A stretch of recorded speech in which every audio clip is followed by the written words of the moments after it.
It gives me immense pleasure to welcome all of you present both in person and online to this session of the Academic Hour, continuing Professional Development Lecture Series, organized by the Clinical Society of Base Hospital Mahiyanganaya, together with the Branch Union of Government Medical Officers Association. Today's lecture will be on the management of alcohol use disorder. To conduct today's session, we have consultant psychiatrist of Base Hospital Mahiyanganaya, Dr. Lochana Samarasinghe. I would now like to cordially invite Dr. Rohitha Amaravithana, consultant physician and president of the Clinical Society, to introduce and welcome our speaker for the day.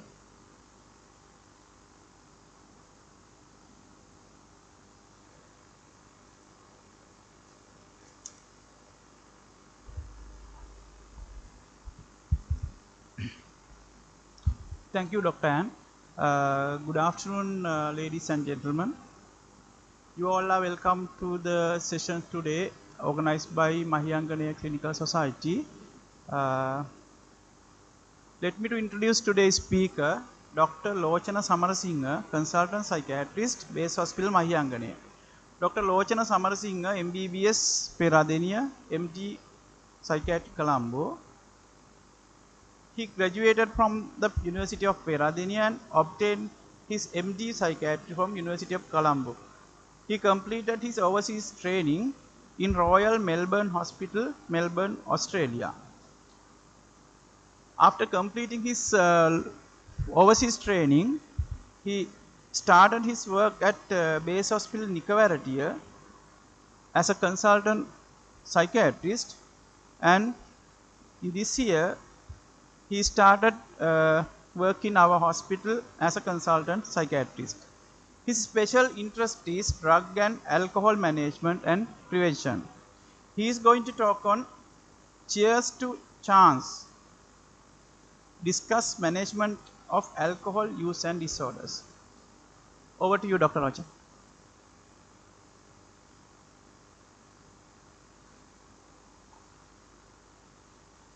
Thank you for your kind words, Dr. Rohitha. Good afternoon, everybody. I'm pleased to be here and delivering this speech to you all. And I think this is a topic which we all need to be aware of,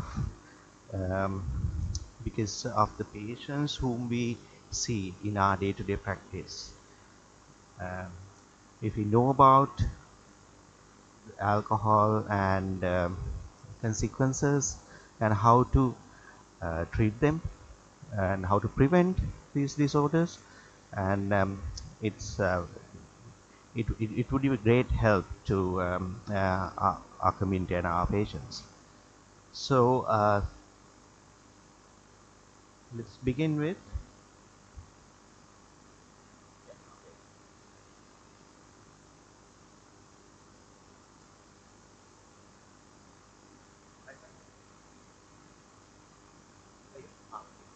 the next one.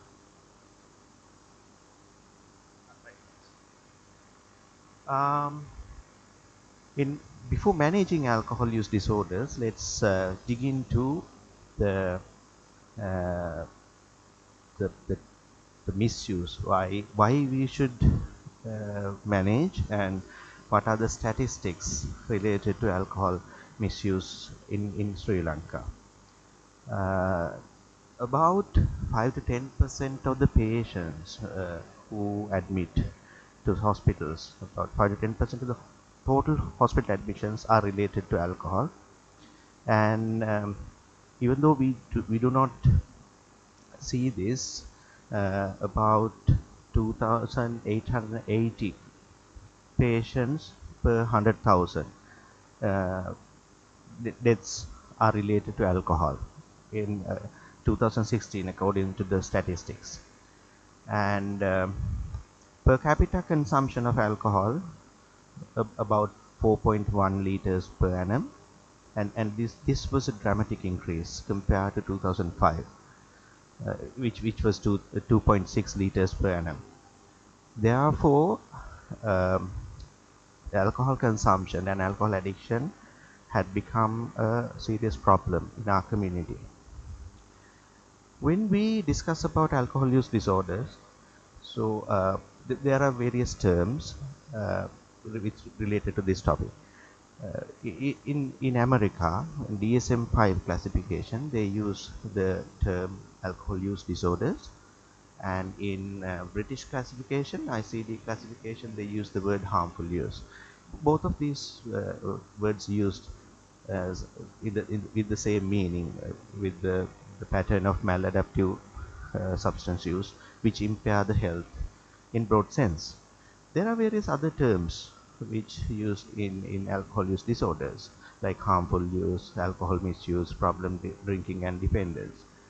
Even though we use interchangeably use these terms, they have different meanings. Harmful use means pattern of alcohol use that is causing damage to health. When it comes to alcohol misuse, it means the drinking that causes mental, physical, and social harm to an individual. And problem drinking means drinking which causes alcohol-related disorders or disability.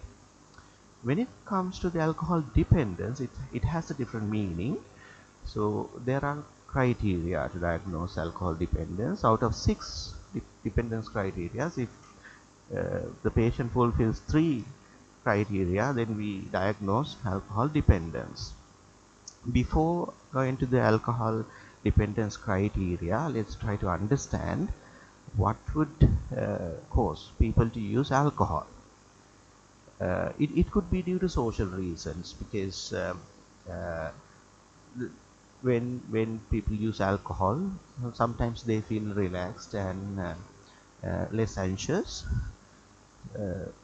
People who have this social anxiety tend to use alcohol when they are in a social gathering or social situations, and because of the same reason, as a coping mechanism, when people cannot cope up with the stresses, sometimes they try to use alcohol or other substances because of some of the chemical mechanisms of alcohol.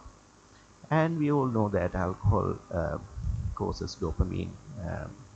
In the next few slides, I'm going to discuss about how it causes pleasure. So transiently it causes pleasure because of dopamine release.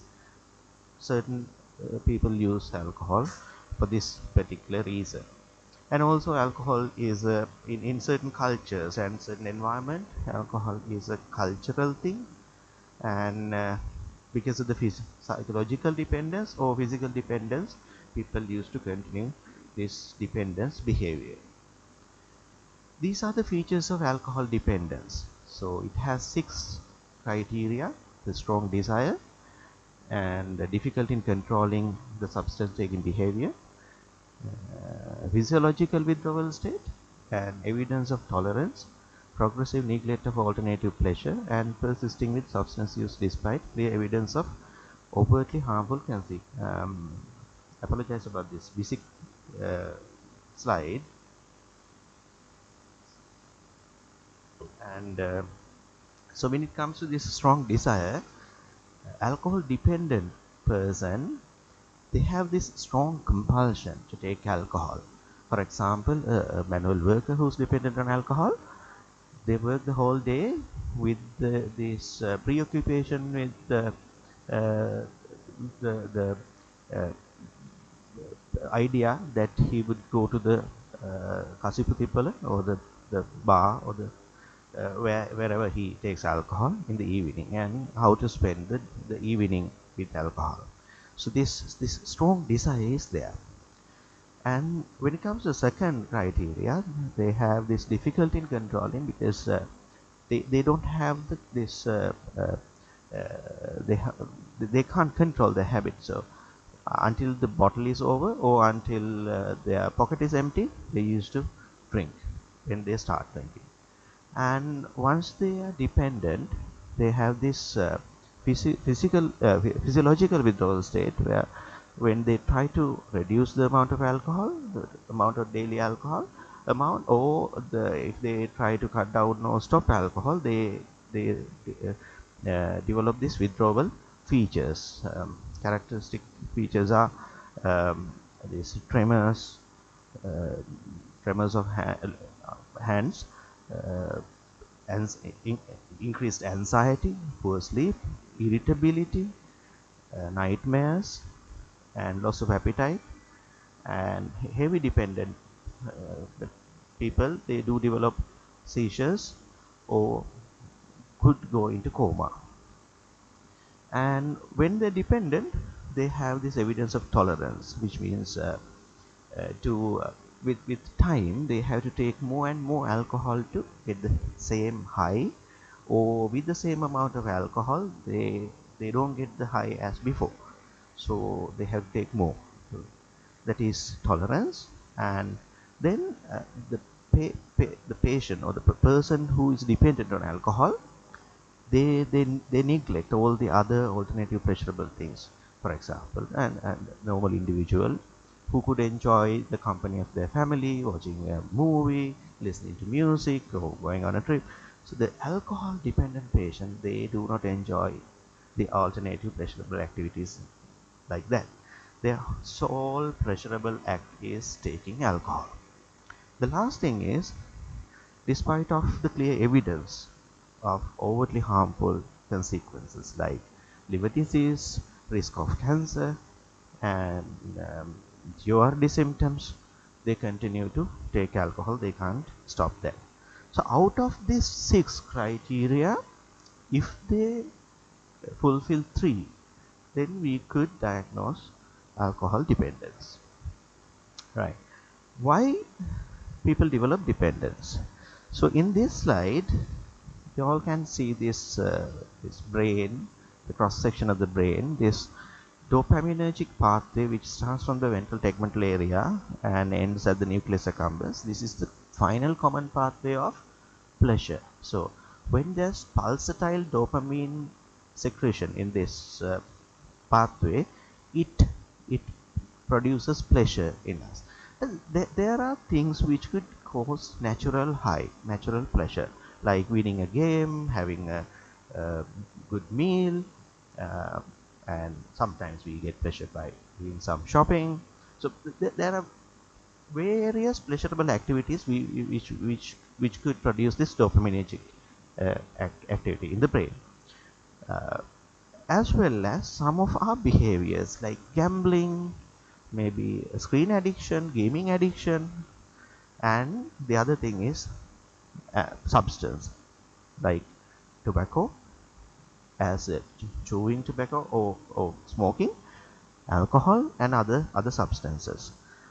The difference is these natural highs, we can't have them on demand, so we have to wait.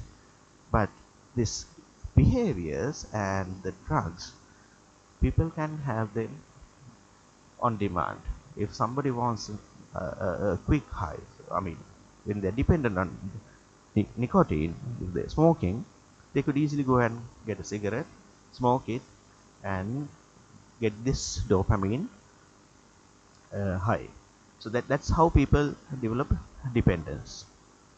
Then what happens is this: the final common pathway of the pleasure is from the ventral tegment area to nucleus accumbens, uh, in this area, and from the nucleus accumbens that there's another nerve pathway to the prefrontal cortex where we think and do the judgment and all. So by activation of this pathway, it causes this um, uh, incentive motivation. That's how people get motivated to take more and more alcohol. So this is a diagrammatic representation of how the nerves act. So this is this pale blue color uh, nerve is this dopamine pathway. So this is how other nerve pathways act on this dopamine pathway to produce dopamine, increased dopamine pulses. So acetylcholine, GABA, glutamate, and serotonin cannabinoids are acting on this presynaptic nerve endings to increase the dopamine secretion. So again, this is how alcohol acts with the GABA neurons and glutamate neurons. These are the various receptor occupancy related to alcohol. How does alcohol temporarily mitigate the anxiety? Because alcohol, the prominent act is via GABA, stimulating activity of the alcohol. So this GABA is the, the, the prominent neurosuppressant neurotransmitter in the brain. So because of the its depressant effect, because of the GABA activity, just like how benzodiazepines work, it alleviates the anxiety symptoms. So increase in GABA neurotransmitter activity, and also with the dopamine release in that final common pathway, they get transient sense of well-being. But this is temporary, that alleviates symptoms. That's why we see that some of the social anxiety, some of the patients who are having social anxiety, this so-called social phobia, when they want to go and stay in a social gathering, sometimes they used to take alcohol just to alleviate this transient anxiety symptoms. But the problem is, just because they are short-lived, um, in long run, it increases the anxiety level. It worsens the anxiety in the long run because of the development of tolerance and the dependence to the alcohol. So these are the long-term neurochemical effects. The GABA activity, even though it relaxes and decreases anxiety, in the brain it reduces, or it decreases the natural occurring GABA activity. So when the patient is not on alcohol, because of the lowered GABAergic activity in the brain, it increases the anxiety. And the other thing is glutamate. The glutamate is the prominent, most abundant excitatory neurotransmitter in the brain. So because of the GABA activity, with alcohol, the glutamate activity suppresses. But in the long time, the brain try to compensate this and increases the glutamate activity. So once we try to remove alcohol, so that because of this damage compensatory mechanisms, this additional glutamate makes the excitatory mechanisms to the brain, and it excites the brain. That is why we develop these withdrawal symptoms. And with the dopamine increase, because alcohol increases both the dopamine levels, which is associated with pleasure and the reward circuit, long term it reduces the normal occurring dopamine levels, and it down regulates the dopamine receptors as well, and this can lead to development of depression and low mood, as well as the serotonin levels. Even though it initially increases serotonin, long term it disrupts the serotonin balance. We all know that serotonin is the most important neurotransmitter in depression, and which leads to depression and worsening the mood disorders. And these are the neurochemical effects, and let's move into the impact of the alcohol in general.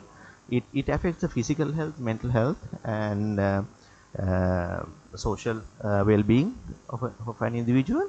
So you know that according to the WHO classification, the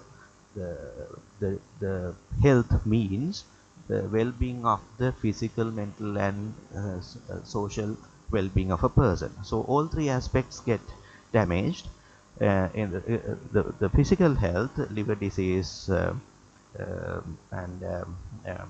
peptic ulcer disease, pancreatitis, cardiomyopathy, hypertension, malnutrition, neuropathy, and the list is going on. Mental health, there are behavioral changes, mood lability, aggressiveness, impulsivity, anxiety, and irritability, and sexual dysfunction and delusions of infidelity, and also discourse, delirium, dementia, depression, mood and anxiety disorders, and also cognitive impairment. Even though this alcohol takes some time to cause these physical illnesses like cirrhosis or any sort of a cancer, this mental health effects are pretty early, but patient himself or the other people do not recognize this as a result of alcohol. The sexual dysfunction is a prominent uh, effect of alcohol as a result of sexual dysfunction, and independently also alcohol causes delusions of infidelity, where this alcohol dependent patient start suspecting their intimate partner's fidelity. So that leads to social problems, and social problems job related because of the poor performance, and they can lose the job. Financially they lose a huge amount of money on alcohol, the depending on the amount they spend, and because of the alcohol taking behavior and the subsequent behavioral changes, the relationship breakups, the failure to fulfill their obligations to their at their home, and there could be legal problems as well. Then why should we treat them? So if it's their right? Alcohol is not an illegal thing. It is there in the market. Above 18, anybody could purchase that. So why should we treat them? Because if a patient is dependent on alcohol, they lose their ability to make rational decisions. Right? So even though that's their will, it's our duty to help them, because once they are dependent, they can't take that decision even though they want to. Right? They, uh, the other thing is, because of the alcohol, they respond immediately and impulsively. Therefore, they continue to have this drug-seeking behavior or alcohol-taking behavior. And the other thing is, once the patient is alcohol dependent, they deny the real situation. They deny that they're dependent. They deny that they are uh, social, physical, and psychological aspects get affected. Therefore, because of this vast capacity for denial, they continue to have this maladaptive pattern of alcohol consumption. Therefore, it is hard to stop. That's why we should help them to stop alcohol. Okay, to help them, we have to assess them. So there are, first thing is clinical assessment. We talk to them, we understand that they're spending a lot of money on alcohol, the normal life get disrupted, and we can clearly find the diagnostic criteria for the dependence. But if we want, other than the clinical diagnosis, if we want objective assessment, we have tools like this. There's this alcohol use disorder identification test, we call it audit. It is 10-item questionnaire. First 3 is on the quantity of alcohol consumption. Then next 3 questions on signs and symptoms of dependence, and the last 4 questions about the behavioral symptoms associated with harmful use. Each question is given 0 to 4, giving maximum total of 40. So these are the scoring. So out of 40, if patient is having 0 to 7, so it is considered at low risk. 8 to 15 hazardous drinking, 16 to 19 harmful, and if it is more than 20 is possible dependence. These are the questions. Again, apologize for the busy slide. I wanted to include all of them. So first 3 questions: how often you drink and contain alcohol, how many drinks when you drink, and how often you have 6 or more drinks on one occasion.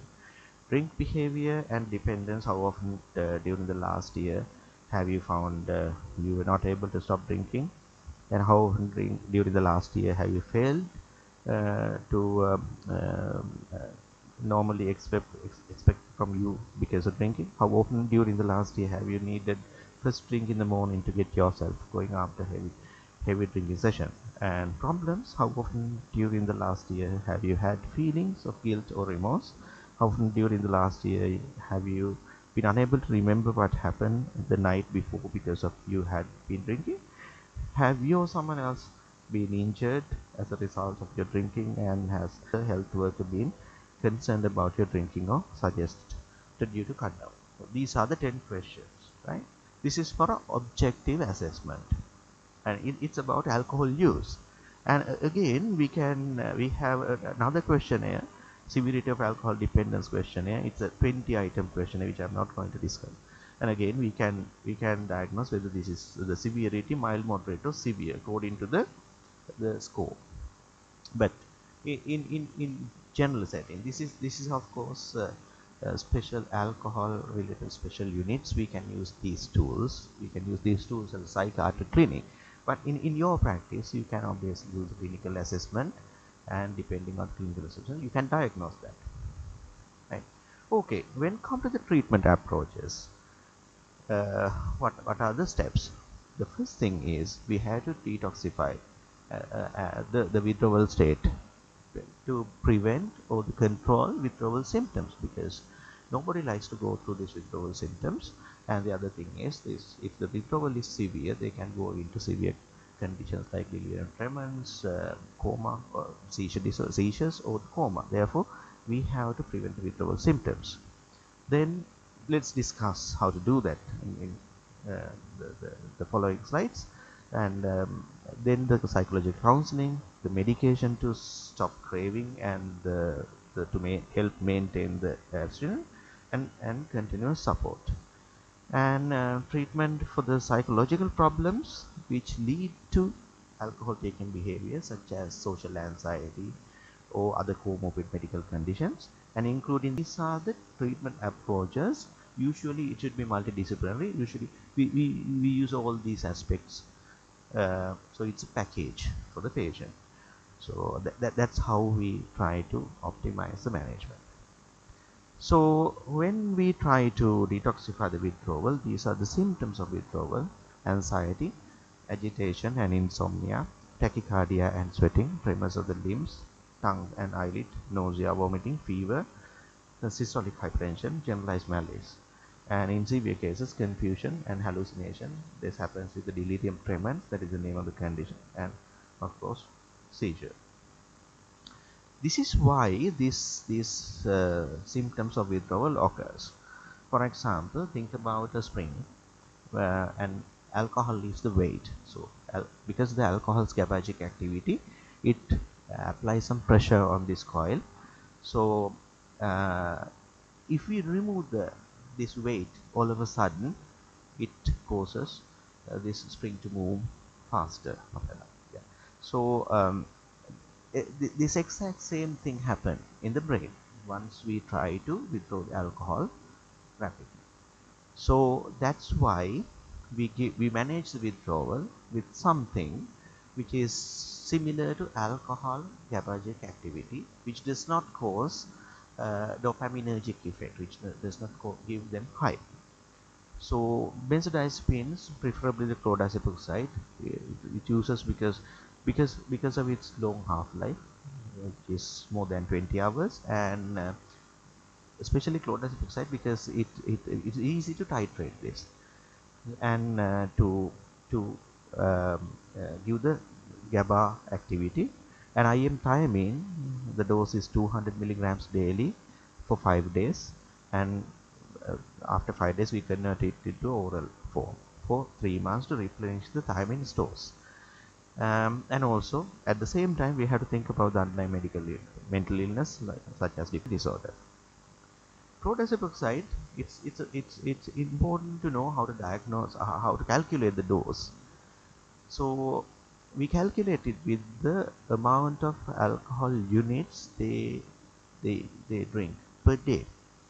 The 1% alcohol, in 1 liter of 1% alcohol, there's 1 unit of alcohol.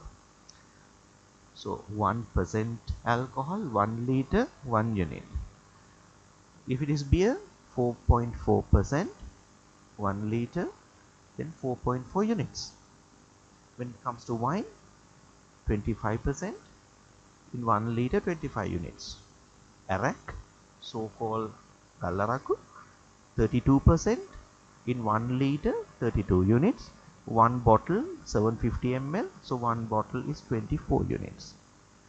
When it comes to whiskey or spirits, 40%, 1 liter bottle, 40 units. So according to how much they drink, we have to calculate how many units per day. So the number of units, we have to multiply it by 4. Then comes the required chlordiazepoxide dose.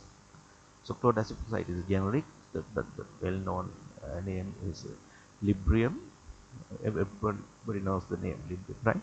So Librium, it's sometimes, even though psychiatrists do prescribe these higher doses, sometimes the other doctors are scared to give higher doses because of this respiratory depression risk. For example, think about a patient who's taking 1 bottle of arak per day. So it's 24 units of alcohol. So his first day chlordiazepoxide requirement is 24 into 4, roughly 96. That's roughly 100 milligrams of chlordiazepoxide. So either we can give 25 milligrams 4 times a day QDS, or 30 milligrams TDS plus additional 10 or 20 milligrams PRN if patient is not sleeping, right? So and we have to tail it off over 7 to 10 days. If the dependence has gone on for years, we could even go on for 2 weeks to tail it off. I forgot to tell. So what is the maximum dose of chlordiazepoxide per day? It's 40 milligrams QDS plus additional 40. Altogether we can go up to 200 without having a problem, right? So don't worry about it. As long as we have flumazenil at ward, so the respiratory depression is not going to be a problem. And the other thing is, we have to clinically assess the patients after giving benzodiazepines to see um, uh, whether we have treated him enough, right? If patient is still struggling, if patient is having tremors and poor sleep and agitated, that means we have not given him adequate dose of benzodiazepine. If patient is too sedated, then we have given more than the required dose. So depending on that clinical assessment, the following day we can adjust the dose. Or else, if patient is doing fine, that means it's the right dose. So we have to plan the tail off over 7 to 10 days. Right. If we do not give thiamine, what would happen? Thiamine is a cofactor in metabolism, and it is important in protecting the myelin sheaths in neurons. So, but chronically, because of alcohol use, the thiamine stores are depleted because of the absorption problems, as well as because of the poor nutrition of a chronic alcoholic patient. So during this withdrawal period, once we start feeding him, so it goes into a acute thiamine deficiency. I mean, he's already deficient. The deficiency gets worsened because it can cause neuronal damage and demyelination damage, and cause Wernicke's encephalopathy, and followed by Korsakoff syndrome. Therefore, we call it Wernicke's-Korsakoff syndrome. In Wernicke's encephalopathy, there's a classical triad of ophthalmoplegia, ataxia, and confusion. And the other symptoms are hypothermia, hypotension, confusion, memory disturbance, and unconsciousness can lead to coma. So if we do not readily treat this, and it can goes to Korsakoff psychosis, which is a long-term chronic condition with severe memory impairment, and these memory gaps, they fill them with fabricated stories. And these are the risk factors for Wernicke's encephalopathy: acute withdrawal, malnourishment, decompensate liver disease, emergency, if he is at the emergency department due to some reason, hospitalization for other comorbid conditions, or homelessness. Right. So when should we hospitalize patients for detoxification? We can choose whether to detoxify at home, or um, means in the community, or in the hospital environment. How should we decide this? If the consumption of alcohol units is more than 30 units a day, right? More than, if he's drinking about two bottles of arak per day, roughly, so that's 44 units, 48, right? Yeah, little less than 2 bottles. So that So we should not try to detoxify them at home environment. So if more than 30 units, and again SADQ uh, score is more than 30, which is severe dependence, and if he's having a history of delirium tremens during previous attempts to uh, stop alcohol, and if patient is very young or very old, and if he's having current benzodiazepine use, comorbid benzodiazepine dependence, or if he is using other addictive substances other than alcohol, if he's having comorbid mental illness, if the patient is pregnant, or if the patient is homeless, and most importantly, if there's a past history of failed community detoxification, we have to consider admitting these patients. And where should we do the detoxification? It should be a medical unit, because the consequences are medical emergencies. This is a not so common condition because of our uh, management with the benzodiazepines are better. Therefore, we don't see much delirium patients nowadays. But if we do not treat with the benzodiazepines properly, they go into this delirium tremens. The features are clouding of consciousness, vivid hallucinations. These hallucinations are very interesting. They see these Lilliputian hallucinations. If there's a fish tank in the board, they see little elephants walking in the fish tank. It's Lilliputian hallucinations, marked tremor. Other clinical features are autonomic hyperactivity such as tachycardia, hypertension, sweating and fever, paranoid delusions, agitation and insomnia. The prodrome symptoms are nighttime insomnia and restlessness, and fear and confusion. The risk factors are severe alcohol dependence, and most of the features I mentioned in the previous slide. All the features here why we should hospitalize are the risk factors for delirium tremens. Okay, why should we treat them with the medication? So we try to do the detoxification, and we try to make them abstinent of medication. If the ship is sinking, should we be able to learn how to navigate? No, right? So the medication's role is to keep your ship afloat while you learn to navigate.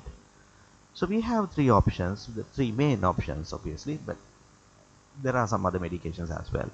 Disulfiram, naltrexone, and acamprosate, and also topiramate, gabapentin, and though I didn't mention here, uh, SSRI such as sertraline or fluoxetine also used in a combination therapy. When come to naltrexone, it is this is a bit expensive. One tablet is around 500 rupees, but this one brand is around 350 rupees. I know only two brands in Sri Lanka, maybe more. If patient is really motivated, you could prescribe this.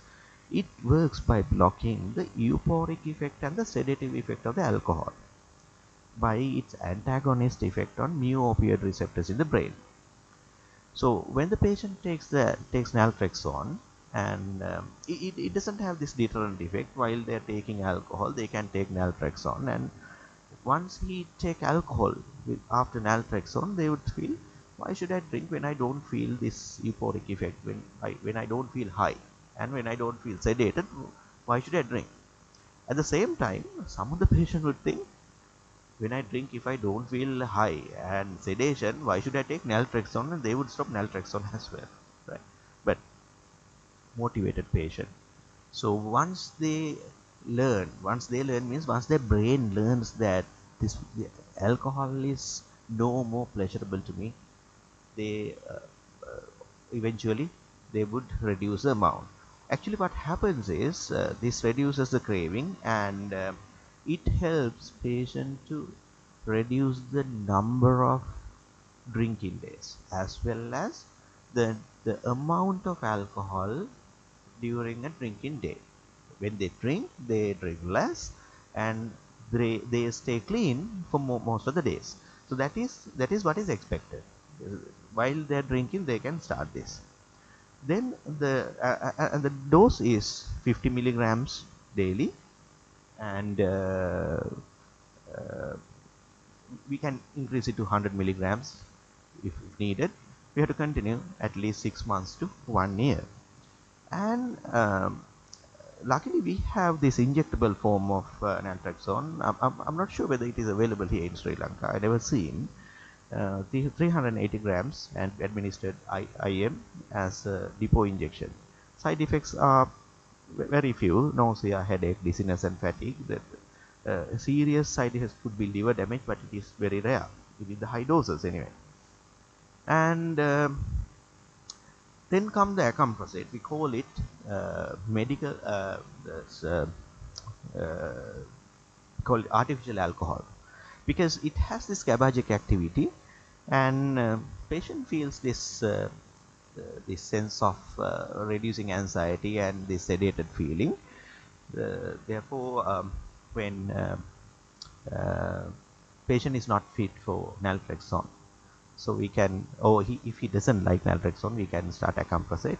And the other thing is, naltrexone could be given only if the liver enzymes are normal, and because the metabolism is in the liver, whereas acamprosate, the most of the metabolism are excretion through the renal. Therefore, if the renal functions are normal, even for liver failure patients, we can give acamprosate. And the dose is for more than 60 kilograms weight patient, we give it 666 3 times daily, and less than 60 kilograms, then it's 1332. That means 333, 333, and 666. That is anyway 3 divided doses. And again, it also we had to give for 6 months to 1 year, and we can continue this acamprosate. Whereas naltrexone, and if it is not effective for 1 year, no point continuing in for more than 1 year. But acamprosate, we can keep on continuing more than for 1 year. So side effects, also common side effects are diarrhea, nausea, and itching, but they are mild, and it's safe for long term. Very low side effects. And this is the wonder drug. This had been the wonder drug for a long time, and it is cheap, and it's around 40 rupees in private sector. It is available in the government sector as well. We all know that, right?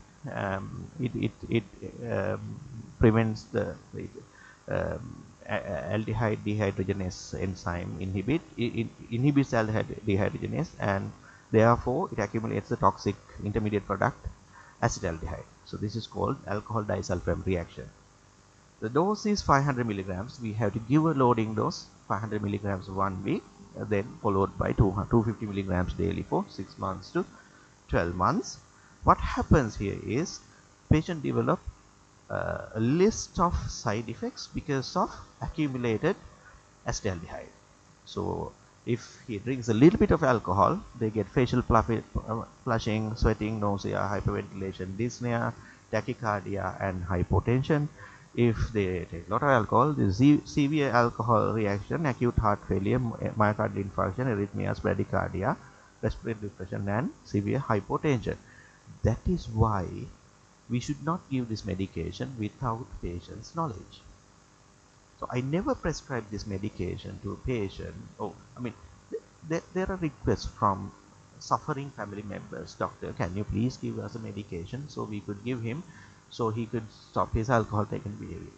But we should never do that, because it's life threatening. If patient take the normal amount of alcohol after taking disulfiram without his knowledge, so he can go into this severe alcohol disulfide reaction.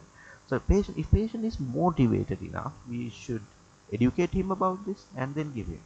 And if patient goes and drink a little bit of alcohol, even better. Then he would experience these mild symptoms, and that works as a deterrent. Some of the patients, they do know about this, and they're scared to take alcohol. That's how they prevent. That's how they maintain alcohol abstinence. And if they're so eager to take alcohol, they would try. When trying a little bit of alcohol, they would develop these symptoms, and this is called aversive conditioning. So their brain learns that alcohol as an aversion, as a unpleasant experience. So they develop aversion towards alcohol.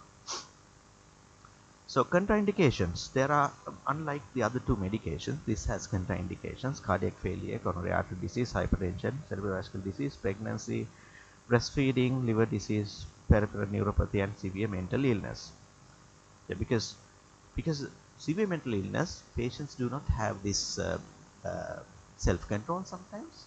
Because of these comorbid conditions, they can go and drink the same amount of alcohol, so we have to be very cautious. Then those three are the main medications. These are some of the medications which is available in the government sector and even in the private sector. It's affordable. So topiramate, and number of my patients, they do have positive outcome. They maintain their abstinence with topiramate. Right, topiramate, we know that it is it has vast number of um, for vast number of conditions we give topiramate, and in alcohol, so we have to start with 25 milligrams nocte. Weekly we can increase by 25 and could go up to 300. But in my practice, usually I go up to 100 milligrams, and most of them responded to 50 even. Yeah, it's pretty safe. And even though I didn't mention here, uh, alcohol dependent patients, they do have this craving and they have this bit of impulse control issues. Therefore, giving a little bit of SSRI, fluoxetine 20 milligram or certainly 50 milligrams, definitely do help to maintain abstinence. Okay, well, let's move to the non-pharmacological methods. um, and there are a few. Brief intervention is one of them. Brief intervention is a structured, client-centered, non-judgmental therapy. This has to be done with a little bit of training. So the interventionist is a trained person to do this, and it is 1 to 4 sessions, counseling sessions with short duration. It can be either short as 5 minutes or can go up to 30 minutes. In brief intervention, what we do is we use these mnemonic frames to remember the steps of that. These are the principles. We have to give the feedback to the patient, and we have to give him the responsibility. We have to give him advisors. We have to give him menu of change and empathy, and we have to enhance his self-efficacy. We do it in steps. In the first step, what we do is we establish the rapport, and we administer the assessments. Either it's clinical assessment or the tools. And in the discussion, we elicit their thoughts about their motivation to change, their level of motivation, and we do provide the feedback and education about the alcohol dependence and how to stop that. Then we assess, in the phase 3, we assess their enhanced motivation using the readiness ruler, right? The readiness ruler is how ready they are. With that, we assess their motivation level. And then we have to negotiate with the plan, we have to summarize, and then with the positive note, stating that they could do this. In motivational interviewing, we have to accept and facilitate their change, and not the agreement, right? We do not agree with their decision, but we accept that. Okay, that is your idea. Okay, just do this, and you can do like that. And we have to aware them about the consequences, and it is important, and we have to elicit their concerns as well. If we feel there is a resistance to change, then we have to realize, okay, I have to change my strategy with the patient. So we have to change the strategy and discuss further with him. And the most important thing is we use the momentum to our advantage to motivate him. So there is momentum to change is the advantage, and we have to show them that change is we have to show them that we believe change is possible, right? It's a very good motivator to them. And in motivation interviewing, we have to express empathy. This empathy is different from sympathy, right? Sympathy is when somebody feels sad, we also feel sad. In empathy, what means is, uh, we let them know that we feel their emotions. We understand and we could feel their emotions, but we are not feeling the same, but we could understand them. We let them understand that we could understand them, and we should not argue with them, and we should not be judgmental. Now, after seeing a alcohol dependent patient for 3 4 times, we should not tell them that, look here, and this is not going to work, and you're not a person who would learn anything in your life, so this is not going to. We should not make that sort of comment. We should not be judgmental, and we should do this roll with resistance and detect and roll with. When there's a resistance, we have to roll with that. We should not counter argue or we should not resist against that. We roll with the resistance, right? And when during the discussion, we have to get points from their own history, and we have to show them the discrepancy.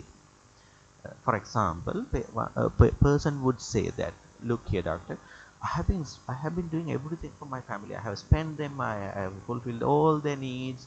Only after that, I spend a little bit of money on my alcohol. So because they're not lying, right? They do believe that. That's the thing. They're in great denial, and they do is. And now, after having a chat, we should slowly ask, okay, could you please tell me when you did buy something for your wife, a gift or a cloth or something? So then the person would realize, well, I haven't done that, right? So we have to take history from him and show him that what he believes is not true.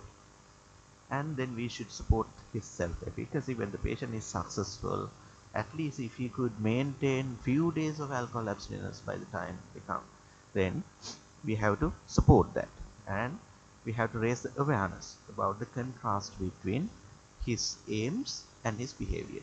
Because even though they do use alcohol, they do have aims. They have dreams about the future, but their behavior does not match their aims. So once we show them, they start thinking about this non-judgmental. I have a um, I have my own experience with one of my patients, right?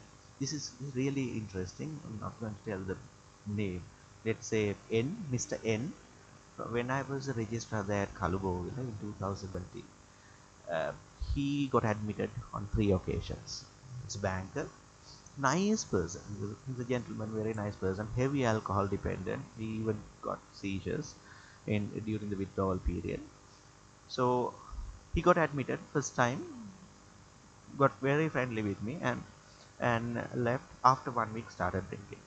After about 1 or 2 months, wife brought him back, and wife was very supportive. The next time we treated him, next time he was okay for a couple of months. Again, after a few months, came back. But the thing is, the second time, the time period he was abstinent was more, and the before admission, the time period he was drinking was less. And then came for the third time. It was more successful. Then I got through my part two, and when I came to Candy, my boss then was Dr. Jamal De Silva. He asked me, Lochana, if you have your important patients, please take them with you, because the most important thing is therapeutic relationship. So for few patients, I gave my number, and this patient gave me a call. All of a sudden, Hari වැඩේ doctor, ආයි බොන්න පටන් ගත්තා.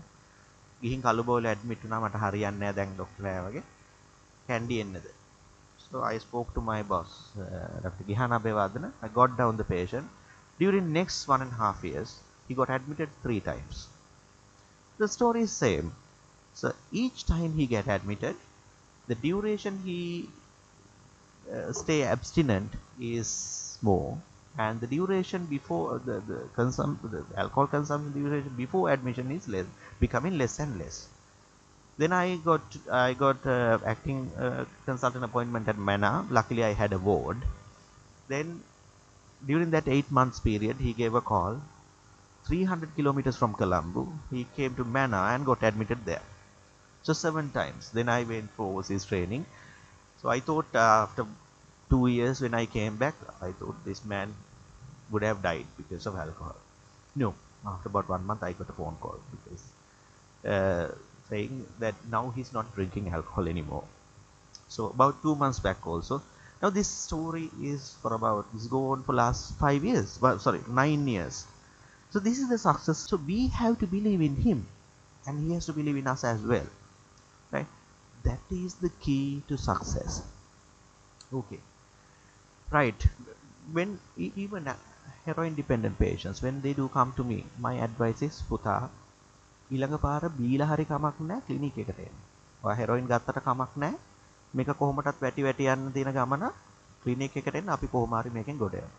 So when we give them that hope, they would come, right? Okay. How to express empathy? So we accept and not agreeing, but we accept as they are, right? And skillful reflective listening. Do you know how to do the reflective listening?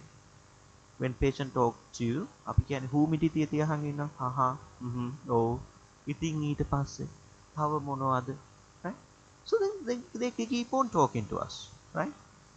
So my colleagues laugh at me saying that when they see such a number of patients, I used to be the last one to leave the private sector, but seeing very few patients because it takes such a long time, because psychiatrist කාර්යභාරය තමයි humidity අහන් ඉන්න එක. Otherwise we won't get the history. So we have to let them talk. We have to be good listeners, right? And we shouldn't be ambivalent, right? It's not normal. So yeah, we should avoid arguments. So with arguments we can't win anyone, right? So as soon as we start argument, we build a wall between the patient and us. So we should not argue with them. It's just fact sharing. What we are doing is sharing our facts, and he share his experience, right? And we should not label them as non-compliant. That won't work. And we should not confront, right? And roll with resistance. If you meet resistance, it sounds like I'm not understanding, something like this. When we feel that patient is resisting this thing, then we can say something like that. It sounds like I'm not understanding everything about this issue. So can you tell me more? Right? Like that. During the discussion, we roll with that, right? And develop discrepancy. I told you how to do that. When patients tells us all these fancy stories about how they do everything for their families and they spend very much less on their alcohol, so gradually we get the history and we can ask something like that. Okay, please tell me when you spend some money on buying something for your wife, right? Something like that. Yes. And support self-efficacy. Always when they come back, we have to encourage them, saying that yes, you have done. Always we have to praise them for their achievement, not what they lost. I mean, if patients stay abstinent for 6 months and come back with a relapse, we have to tell them, නියමයි මේ පාර මාස 6ක් ඉඳලානේ ඊළඟ පාර ඊට වැඩි ඉන්න පුළුවන්, right? So that's how we support them. Assessing confidence, right? So how should we assess their confidence to change? We could ask them, okay, suppose your level, suppose there's a scale from 1 to 10 in your self-efficacy, in your motivation. Where are you in a scale of 1 to 10, right? So with that, when we have a good rapport, they would tell the truth, right? That's how we assess the confidence level. And it's important to understand this cycle of change as well. So this was originally introduced by Francesca, DiClement and Francesca, two specialists in this alcohol management field. Then even though this is seen as a cycle, it's actually a spiral, because with the axis of time, when this cycle goes on, it goes as a spiral of change. So in the first circle, that is a patient who's continuing alcohol, taking alcohol daily basis, is dependent. So we call that stage as pre-contemplation. He don't even think about changing. But after some time, all of a sudden, he get an idea. Well, taking alcohol daily is not good. So should I change? Yeah, I should think about it, right? So he's in contemplation. He think whether to stop or not. When he decide that okay, I should change, then comes the preparation stage. Then they prepare for that. Okay, I'll drink at this particular event and then I will stop. Then I'll go and meet this particular doctor and I'll take medications. So that is the action stage. After taking actions, they maintain the abstinence in the circle number 5. But all of a sudden they can start drinking alcohol again. That is a relapse, right? But the person who has skills and good support circle, they can quickly jump back to the action stage and become abstinent. They do not necessarily have to go through all these 6 circles. So therefore, there's a, even though we call it a cycle or a spiral, the newest cycle of change, they can jump straight away from 6 to 4. Right, in motivational enhancement therapy also, um, yeah, this is also related to the previous slide. We have to teach them about this cycle of change, and then we have to ask them to ask without when we ask questions, without asking these yes no questions, we have to ask open-ended questions, and we have to give affirmations, positive statements, and give a summary when at the end of the visit, right? And this is the last slide, I think. And when we do this patient education about relapse, we have to teach them this story about Ugudua, right? So what happens with this Ugudua? You know, Ugudua likes to eat this atikahel, right? I don't know what atikahel in English, right? Ugudua, I'll tell this story in Sinhala. It's nice when I tell it in Sinhala, in my mother tongue. Ugudua atikahel kanna කැමති. ඒ උගුරු ඇටි කෙල් කෑවම ඒකට constipation එනවා. ඇවිල්ලා මැරෙන්න වැටිලාම හිටියාම ඔන්න ගෙදර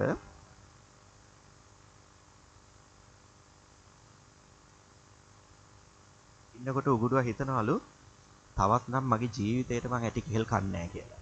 එහෙම හිතලා සතියක් දෙකක් ඉන්නකොට උගුරුවට හිතනවා මම මාර සිරා උගුරුවෙක් නේ. මම මාර හොඳ උගුරුවෙක්, මං දැන් ඇටි කෙල් කන්නේ නැහැ. යන්න ඕනේ පැත්තේ යාළුවෝ ටික බලන්න කියලා එළිය රවුමක් දාන්න යනවා. ගියාම ඈත ඉඳන් ඇටි කෙහෙල් ගහ දිහා බලලා කියනවා යකෝ මට ඇටි කෙහෙල් ගහ පෙනිලත් කන්න හිතෙන්නේ නැහනේ, මම මාර පොරා. යන්න ඕනේ ගහ වටේ කැරකිලා එන්න. ගහ වටේ කැරකෙනකොට උගුරුවට හිතෙනවලු මේ ගහ ළඟට ඇවිල්ලත් මට කන්න හිතෙන්නේ නැහැ, නගින්න ඕනේ ගහට. ගහට නැගලා ඇටි කෙහෙල් කන අත ගාලා බලලා හිතනවලු මට මේක අත ගාලවත් හිතෙන්නේ නැහනේ කන්න. ෂා මාර ටැලන්ට් එකක් මට තියෙන්නේ කියලා ගහන්න ඕනේ දතක් කියලා. ආයෙ ඇහැරෙනකොට කොන්ස්ටිපේෂන් ඇවිල්ලා ගෙදර.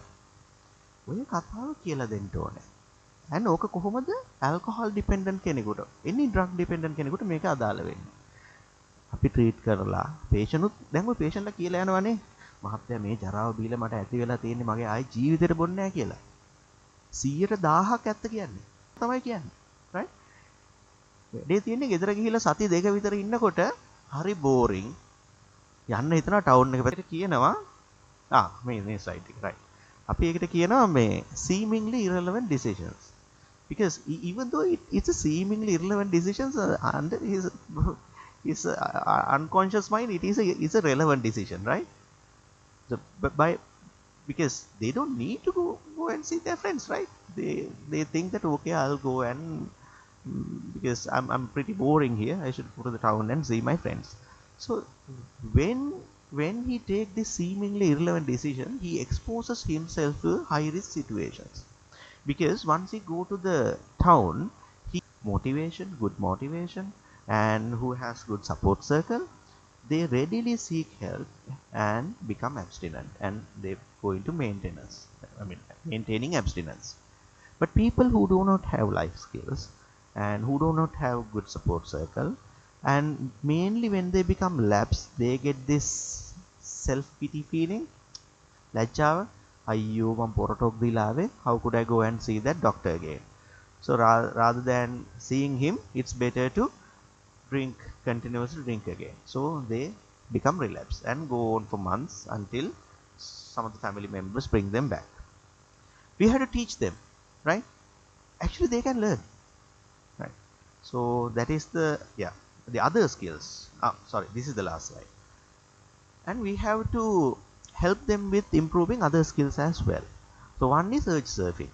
You know, this urge to drink alcohol, it comes as spikes, right? All of a sudden they get a urge to drink alcohol. But if they surf with, you know, when the people who are surfing, when there's a wave, they go down with the wave, right? Like that, we teach them how to look at their urge. And if they stay like that for 40 minutes to 60 minutes, the urge disappears because it comes as a spike, right? We can teach them. And we can ask them to keep a cue card, right? In their purse, they can keep a cue card reminding them to not to drink alcohol, something like that. When they get urge, they take the purse out, read it, and put it back. Or we can ask them to do alternative things, like something like talking to one of their good friends, right? Not bad, good friends. මචං මාර වැඩි මට ආයි බොන්න හිතෙනවා. Then they would say මේ පිස්සු කෙලින් නැතුව හිටපන්. දැන් නවත්තලානේ තියෙන්නේ. ඔන්න තව පොඩ්ඩක් වෙලා ඉන්න කියලා. Then so they can maintain the abstinence like that. And the other important thing, we have to get the help from the family, because these people who drink alcohol daily, part of their day is filled with alcohol. Every evening they drink alcohol, because if we remove that, so we are making a void. That space is empty. So how could they feel? They feel pretty boring, right? And they don't have to do anything. I'll tell you a story. When I was there at Nicobarity, I saw one of the patients who was sent to us from courts, following he was found at a Kasiputhippala. And when I talked to this person, he's single, in his early 50s, live with elderly mother, and he's a manual worker. There's no television at home, and he doesn't have much friends, no relatives, any close relatives. So his life is monotonous, and the only thing he does is he earns some money, goes to the Kasiputhippala, have some good time with friends, and goes home and sleep. Right? Nothing else, no shouting, no abnormal behaviors, nothing. But he's dependent because drinking daily. I also couldn't realize how I could fill that void. Even up to today, I don't have an answer for that. Right? Well, because I couldn't suggest him to get married because he's in early 50s, and that is also not possible for him. Yeah. But whenever possible, we had to fill that gap. I asked these alcohol dependent people's wives to fill that void with love and affection. So the home environment should be a pleasurable place for them, right? Even if they don't drink, because you know the alcohol dependent patients' wives are also depressed because of their alcohol dependent behaviors, because of their behaviors and the financial problems and all the other social issues. So this depressed wife would shout at him even if he doesn't drink, right? So we have to stop that. So we have to educate the family to fill that void, so the alcohol dependent patient start enjoying that time at his home environment, right? Okay, let's say cheers to change.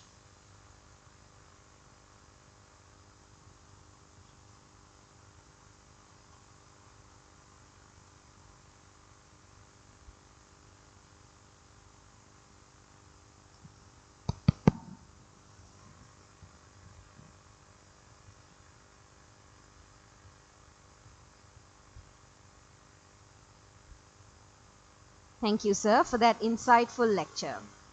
We now move on to the much awaited quiz. Please take a moment to open the link that has been shared in the group.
And the winner for the quiz today is none other than our computer.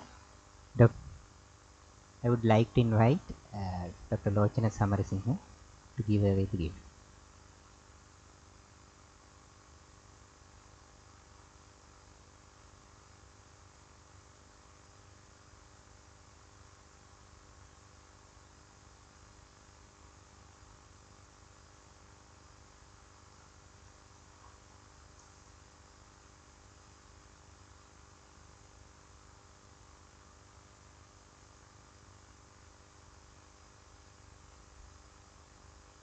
I would now like to invite Dr. Lochana Samarasinghe onto the stage to discuss the answers for the quiz.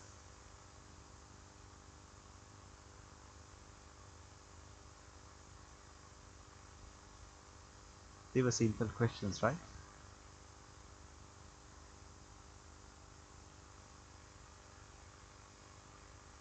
Right. What is the primary neurotransmitter affected by the alcohol that leads to relaxation and reduce anxiety? We all know.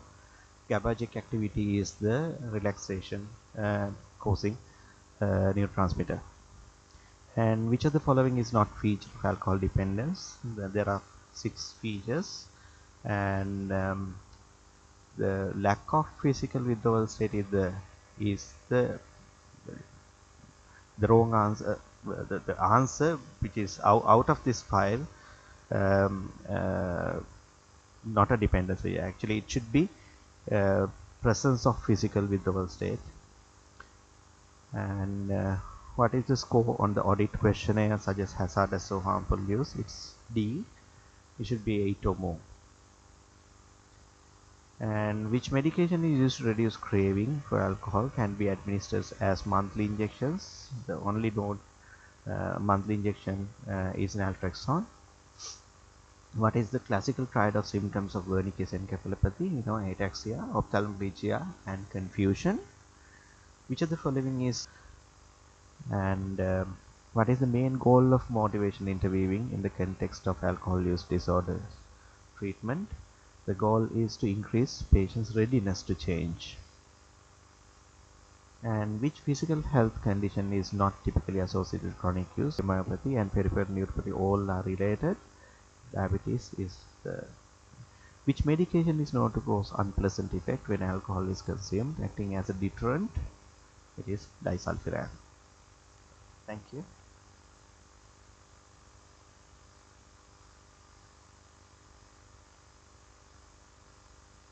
Thank you, sir. I would like to invite Dr. Janaka Jayasinghe to present the token of appreciation for the speaker today.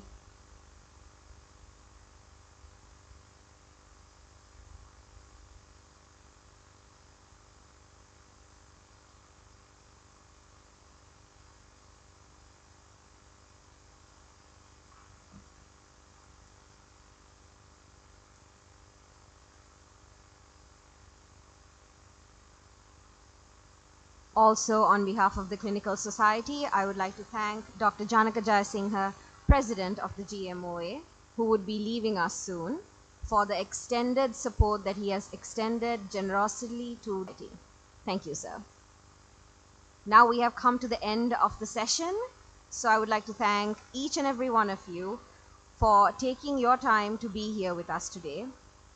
And of course, without forgetting, Dr. Lochana Samarasinghe, today's speaker, and the entire psychiatry unit, the GMOA branch union, and to all members of the Clinical Society. And the sponsor for today, Torrent Pharma, who has helped make today's event a success. The next session will be on the 21st of August by consultant histopathologist. Please remember that you can access all lecture recordings and reading material through our official blogspot displayed on the screen. Thank you for participating, and I hope you have a wonderful day.